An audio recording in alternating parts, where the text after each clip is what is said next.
오늘 예배에 참석하신 우리 모든 성도님들에게 하나님의 축복이 함께하기를 원합니다. 세상에서 최고다 이런 의미로 사용하는 영어 단어가 있습니다. excellent라는 단어입니다. 자, 오늘 본문에 고상한이라는 형용사가 등장하고 있습니다. 그런 의미로 쓰이는 것입니다. 우수하다, 탁월하다 이런 뜻이 있습니다. 우수한데 가장이라는 조사라 그럴까요? 단어가 앞에 또 붙어 있습니다. 영어에는 더라고 붙어 있습니다. 그래서 이 단어가 붙었기 때문에 최고로 우수한 것이라 그렇게 볼 수 있겠죠. 자, 우리나라에서 가장 우수한 기업, 여러 기업이 있겠습니다만은 S전자, 우리나라 기업을 대표하는 그런 기업이죠. 과거에 이 S전자에서 TV 광고를 할 때 엑셀런트 TV라 이렇게 광고한 것을 기억을 하고 있습니다. 요즘도 모 항공사에서 자신의 항공사를 선전할 때 엑셀런트 인플라이트 땡땡땡이요 이렇게 광고를 하고 있습니다. 엑셀런트, 자기의 회사가 최고고 자기의 회사 제품이 최고다 그런 얘기입니다. 여러분들은 세상에서 무엇이 가장 고상하다고 생각이 드십니까? 오늘 본문에서 바울은 예수 그리스도를 아는 지식이 가장 고상하다 그렇게 선언하고 있습니다. 바울에게 있어 예수 그리스도는 어떤 분이었기에 그분을 알아가는 것이, 그분을 아는 지식이 가장 고상하다라고 그렇게 말을 했을까요? 바울에게 있어서 예수 그리스도는 자신의 전부였습니다. 아니면 그 이상이라고도 할 수 있습니다. 왜냐하면 자신의 모든 화려한 경력을 예수 그리스도 때문에 다 해로 여기고 더 나아가서 배설물로 여긴다. 이렇게 고백을 하고 있기 때문입니다. 예수 그리스도라는 분이 무엇이 그렇게 좋기에 바울은 이렇게 자신이 쌓아온 모든 화려한 경력들을 촉에같이 버리면서 예수 그리스도 아는 지식을 최고라고 그렇게 말을 했을까요? 그분을 그렇게 알고 싶어 했을까요? 바울에게 있어서 예수 그리스도는 과연 누구일까요? 어떤 존재일까요? 우리가 알고 있는 예수님, 우리도 나름대로 예수님 알고 있잖아요? 신앙생활 5년, 10년, 20년 하면 예수님 누군지 대충 우리가 알고 있습니다. 그런데 바울이 알고 있는 예수님과 우리가 알고 있는 예수님이 뭔가 좀 차이가 있는 것 같습니다. 우리는 어떻게 보면 세상의 고상함을 얻기 위해서 예수님을 찾는 경향이 많습니다. 특별히 신앙이 초보적인 단계에 있을 때 예수님을 힘입어서 세상에서 우리는 뭔가 되기를 원하는 그런 마음이 있습니다. 초창기에 제자들이 예수님을 따라다닌 이유가 무엇입니까?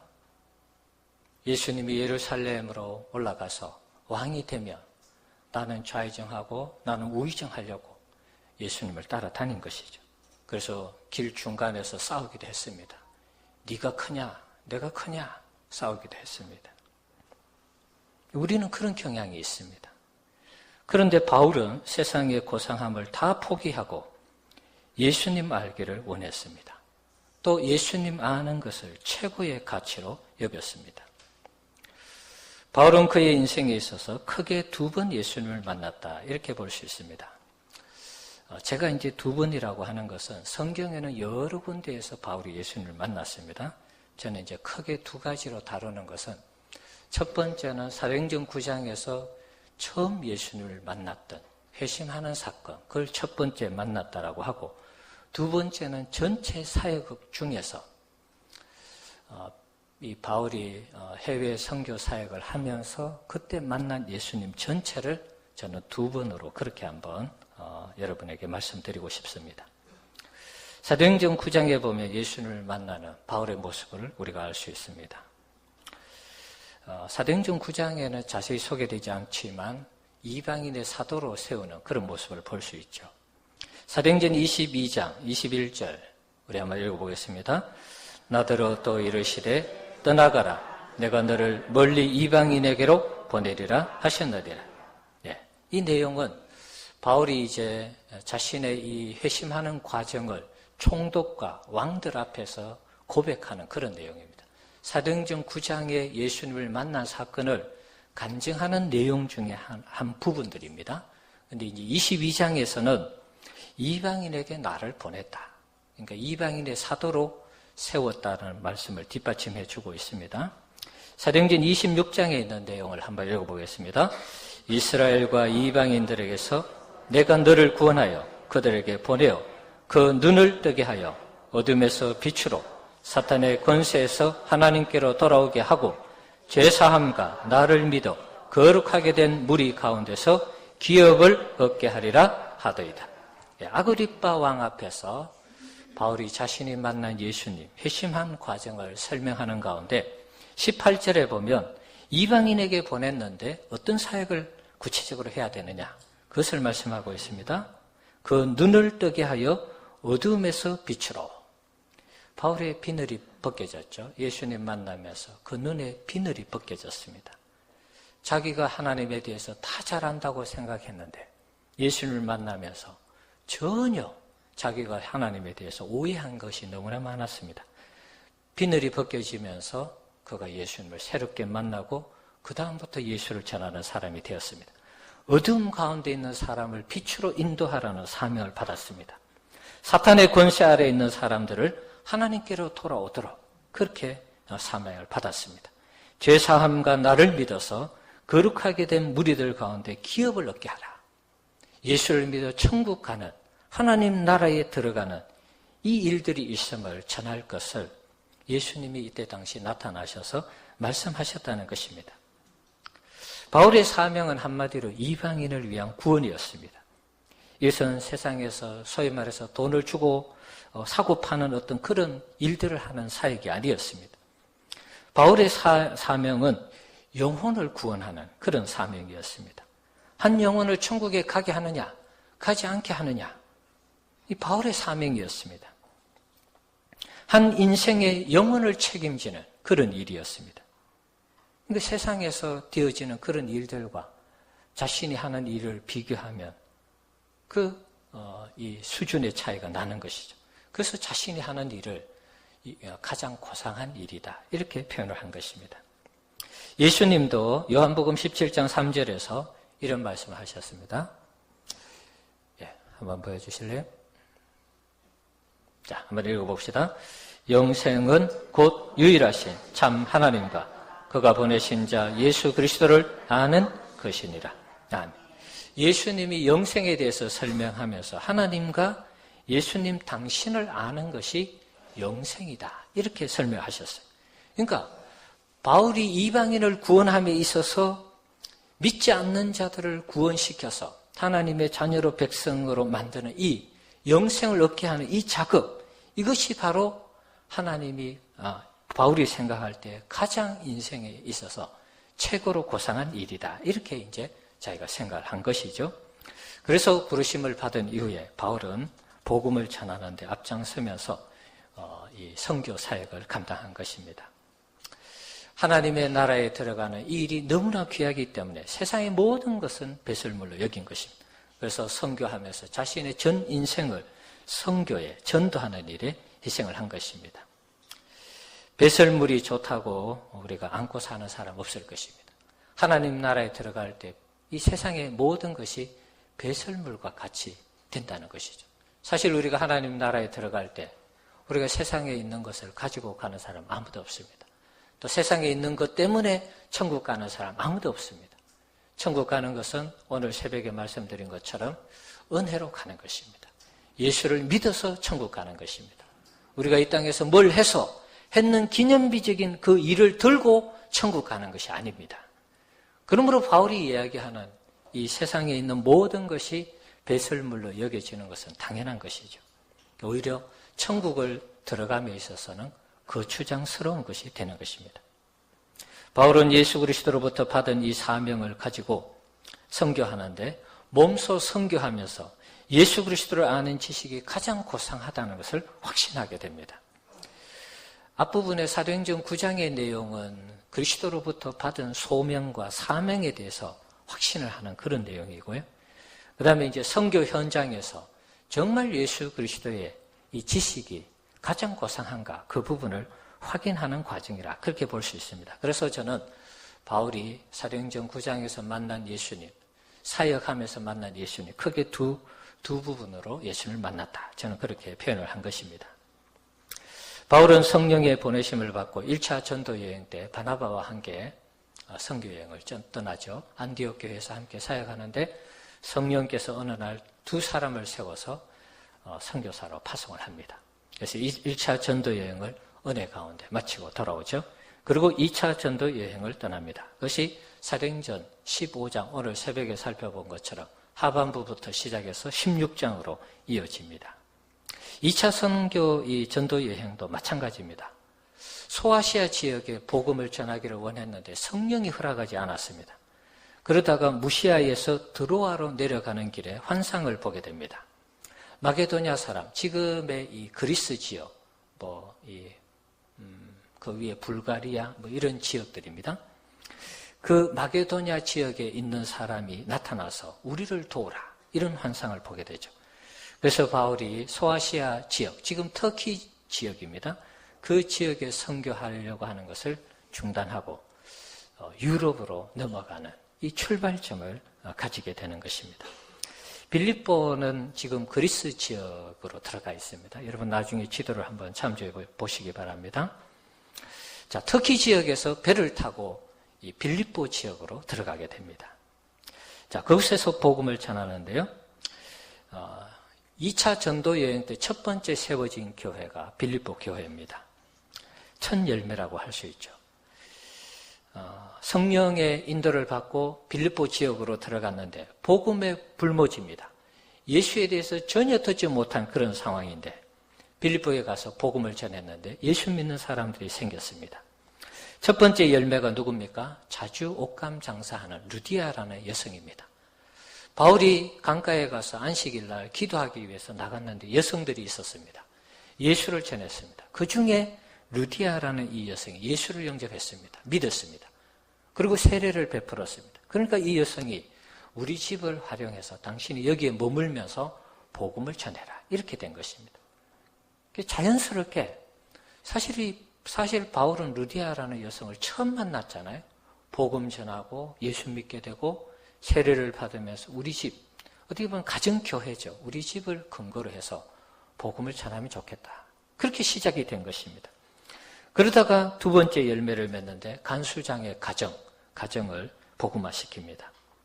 자, 이 과정은 우리가 이미 잘 알고 있는 대로 점치는 귀신 들린 이 아이가 자신들을 따라다니면서 자꾸 귀찮게 하는 그런 일들이 발생했습니다. 그래서 점치는 귀신 들린 이 여종을 고쳤습니다. 그러니까 이제 주인 입장에서 자기가 돈벌이 하던 이 귀신 들린 아이가 귀신이 떠나간 거예요. 소위 말해서 무당에게 신이 임했는데 그 신을 떠나보내니까 무당이 점괘가 안 나오는 것입니다. 그러니까 바울을 고발해서 감옥에 가두었습니다. 바울과 실라가 감옥에 갇혔을 때 기도하고 찬송을 했죠. 그랬을 때 큰 지진이 일어나면서 옥토가 흔들리고 그 다음에 매여있던 모든 착고가 다 풀어졌다. 성경 그렇게 되어 있습니다. 간수가 옥문이 다 열리고 착고들이 다 풀어진 것을 보면서 간수가 자결을 하려고 하죠. 다 도망갔구나. 자결을 하려고 할 때 바울이 소리 지르면서 우리가 다 여기 있으니까 안심해라. 그래서 그 사람이 죽지 않고 그 은혜를 힘입어서 예수를 믿는 이런 역사로 이어지게 된 것입니다. 아무도 예수 믿을 것 같지 않는 이 복음의 불모지 빌립보에 바울이 예수를 전한 것뿐인데 고상한 복음 예수 그리스도를 전한 것뿐인데 누군가는 믿고 누군가는 가정을 허락하고 누군가는 또 가정에 초대해서 세례를 받는 일까지 일어난 것입니다. 바울은 그때서 더욱더 확신을 가지는 것이죠. 1차 전도 여행에서도 이미 확신을 가졌겠지만 빌립보 교회에서 복음이 전파되는 이런 모습을 보면서 예수 그리스도를 아는 지식, 영생을 얻는 이 일이 정말 너무 중요한 일이구나. 예수 그리스도를 아는 지식이 한 인생, 한 가정을 변화시키는 그런 모습을 보면서 온몸으로 체험을 하는 것입니다. 예수 그리스도를 아는 지식이 정말 가장 고상하구나. 그걸 깨닫게 되는 것입니다. 바울은 나중에 로마로 압송되어서 순교하기까지 복음을 전합니다. 로마에 갔을 때는 가택연금 상태에 있기도 했고 이제 마지막에는 감옥에 있기도 했습니다. 빌립보서를 쓰는 상황도 지금 로마 감옥에 있는 상황입니다. 그래서 빌립보서를 옥중 서신이라 그러는 것입니다. 옥중에서 썼기 때문에.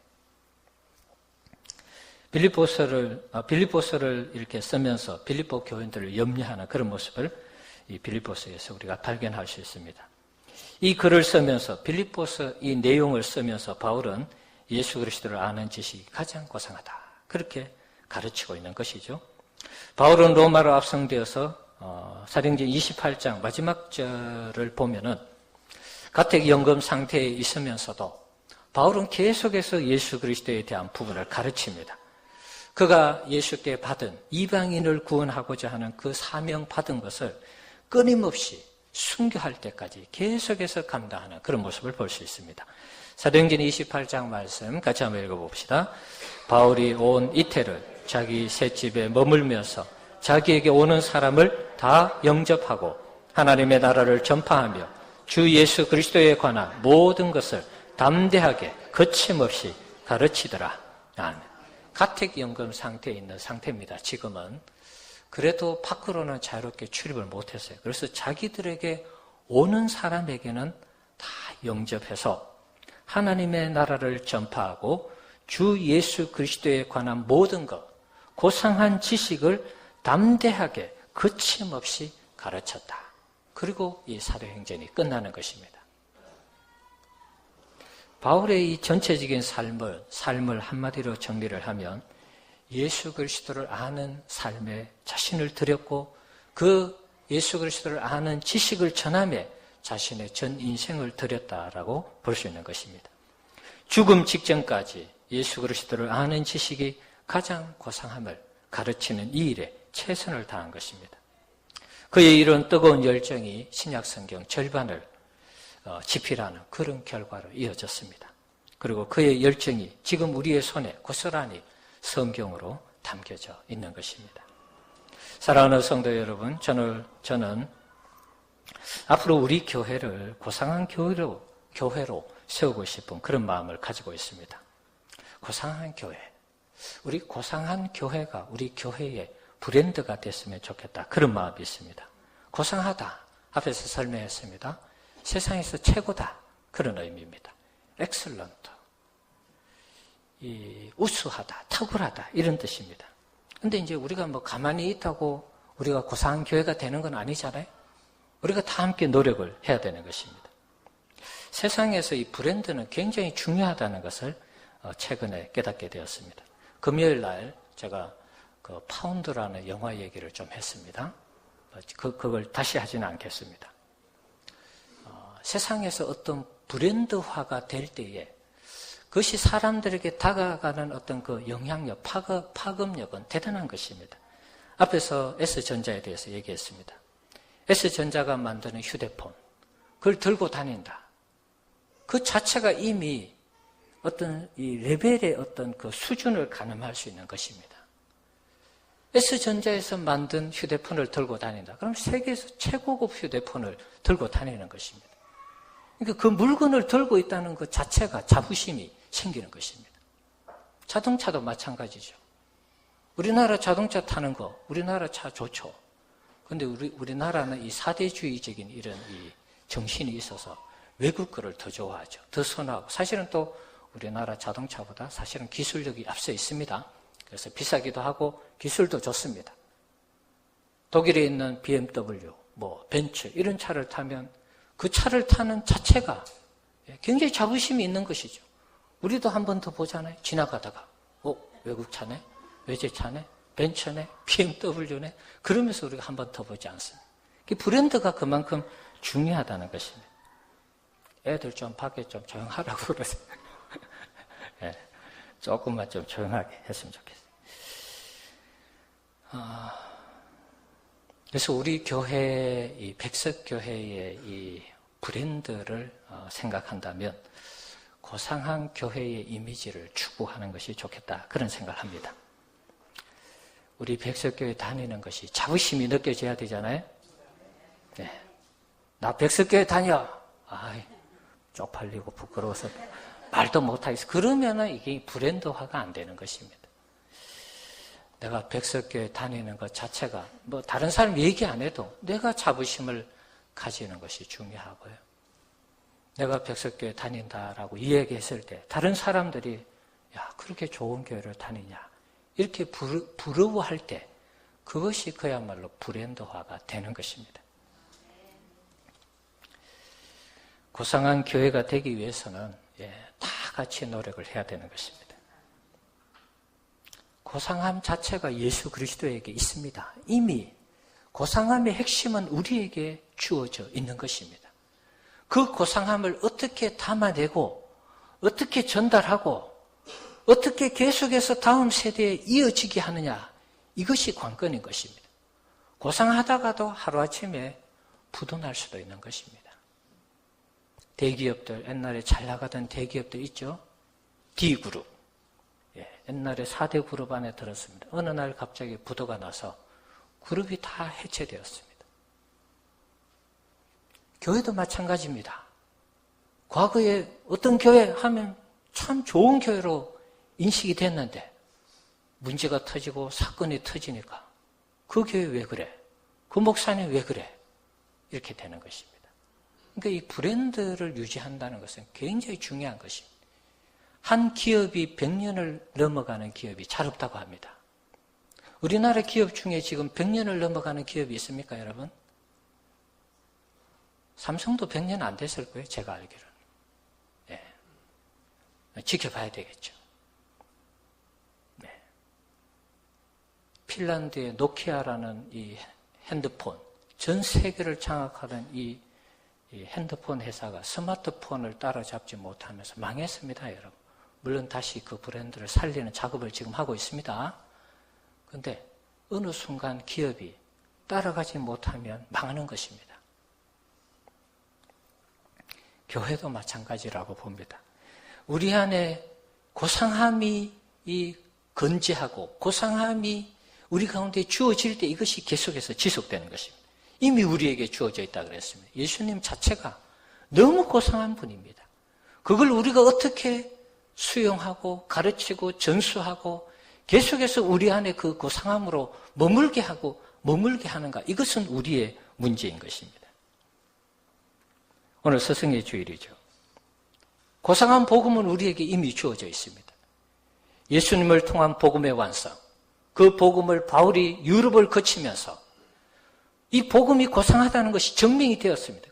그래서 유럽의 수많은 나라들이 예수를 믿고 문화가 바뀌고 정치가 바뀌고 사회가 바뀌고 예술이 바뀌고 모든 전 분야의 이 삶이 다 바뀐 것입니다. 그것이 미국을 거쳐서 우리나라에 왔습니다. 그렇다면 이것을 유지해 나가는 것 우리에게도 너무나 중요한 것입니다. 교육을 할 때에 이 고상함이 계속 전달되기 위해서 어떤 교육을 해야 될까요? 바울이 경험한 이 경험을 우리가 먼저 경험하고 그것을 아이들에게, 우리 성도들에게 전수해야 되는 것입니다. 사도행전 9장에 만났던 예수님, 그 만났던 예수님이 정말 고상한 분인가? 선교 현장에서 말씀을 선포해 보니까 정말 그것이 맞았다는 것입니다. 그래서 바울이 3차에 걸쳐서 전도 여행을 하면서 예수 그리스도를 아는 지식이 가장 고상하다는 것을 확인을 했습니다. 그래서 그 복음이 유럽에 편만하게 퍼지게 된 것입니다. 우리가 자녀들을, 우리가 학생들을 교육할 때, 우리 성도들을 교육할 때 이론적인 교육에는 항상 한계가 있습니다. 우리가 만나고 경험한 예수님을 전해야 되는 것입니다. 그리고 그것을 확신해야 되는 것입니다. 내가 만난 예수님에 대해서 확신이 없는데 그 성경의 말씀과 그 신앙을 아무리 얘기해도 아이들에게 전혀 와닿지 않는 것입니다. 5월 15일자 클찬 포커스지에 김남준 목사님이 그리스도인은 누구인가 이런 글을 게재했습니다. 클찬 포커스지는 아마 최근에 생긴 것 같아요. 우리 기독신문하고 좀 이렇게 같이 쌍벽을 이루기 위해서 창간한 것 같아요. 자, 그 내용 중에 이런 내용이 나옵니다. 어느 한 고등학생이 형 집에 놀러 갔습니다. 놀러 갔는데 근처에 절이 있었습니다. 절이 어떤가 구경하러 갔습니다. 풍경이 있고 우리가 소위 말하는 절을 생각하면 대충 그림이 나오죠. 근데 이 학생에게는 좀 호기심이 많았던 것 같아요. 절에 가니까 이상한 옷을 입고 다니는 분들이 막 다니더라는 것입니다. 그래서 물었습니다. 한 스님을 붙잡고, 스님, 저 사람들 누굽니까? 저 사람들은 왜 저런 옷을 입었습니까? 물었다는 것입니다. 그러니까 이 스님이 아이가 호기심이 있으니까 너 일로 들어와봐. 그래서 방으로 초대를 해서 인생은 무상한 것이다. 이런 주제로 아이하고 1시간 동안 대화를 했습니다.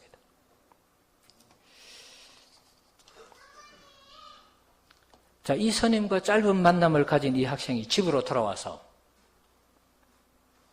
이런 얘기를 합니다. 어머니, 아버지, 제가 출가하겠습니다. 중이 되겠다는 것입니다. 유교 집안의 이 가풍을 이어가던 부모였기 때문에 출가한다는 말에 조금은 당황하고 선뜻 허락을 하지 않았습니다. 그런데 일본에서 유학을 하고 돌아온 그 형이 부모를 설득해서 이 학생이 출가하는데 허락이 되었습니다.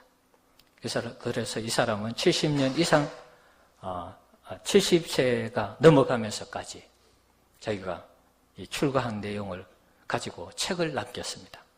책을 썼습니다.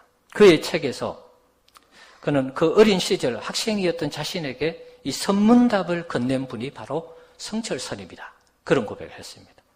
그러면서 자신은 60년 동안 출가했지만 조금도 후회하지 않는다. 그런 얘기를 했다는 것입니다. 그 이야기를 하면서 이 김남준 목사님 이런 질문을 했습니다. 어린 학생 한 명이 어떤 젊은 스님을 한 사람 만났는데 얼마나 큰 감동을 받았으면 이 학생이 그 인생의 미래를 결정하는 그런 결정을 했을까?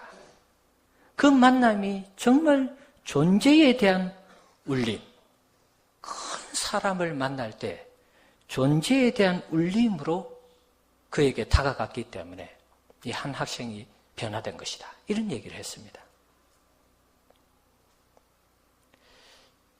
불교는 여러분 인간을 구원하는 종교는 아닙니다. 오해하지 마십시오.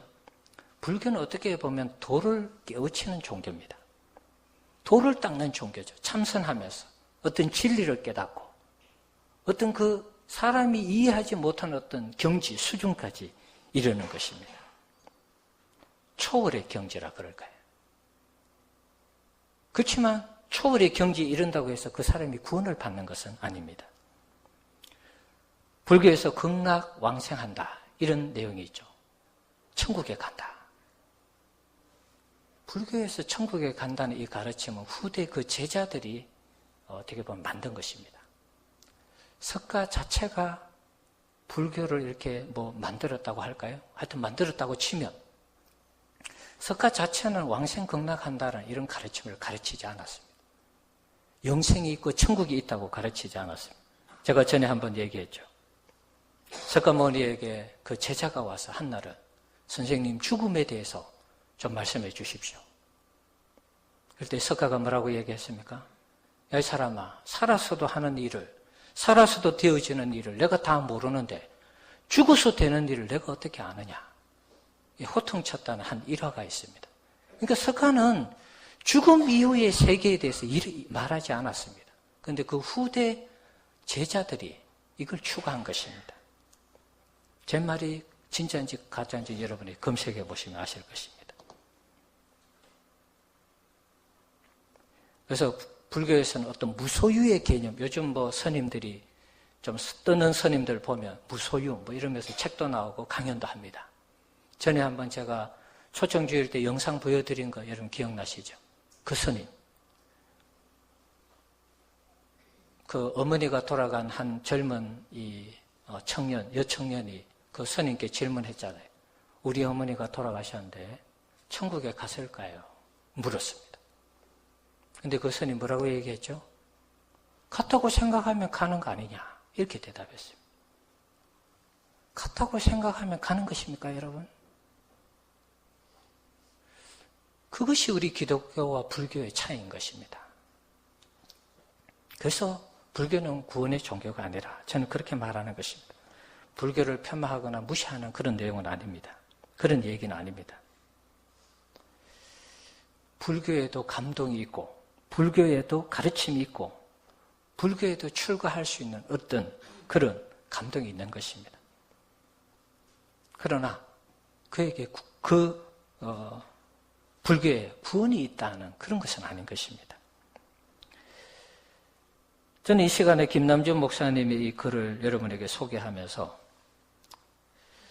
한 학생이 깊은 종교심에 빠진 어떤 스님을 만나서 그 인생을 결정했다면 우리 인간의 구원을 주시는 예수 그리스도를 만난 우리가 정말 깊이 있게 예수님을 만나고 예수 그리스도에 대한 지식에 대한 확신을 가지고 예수 그리스도의 지식이 가장 고상하다라는 이 사실을 우리가 온몸으로 체험해서 아이들에게 가르치고 성도들에게 가르친다면 한 시간 만나서 그 인생이 변화되었다면 우리가 바르게 예수님을 만난다면 그리고 그 부분을 가르친다면 얼마나 많은 사람들을 구원할 것인가.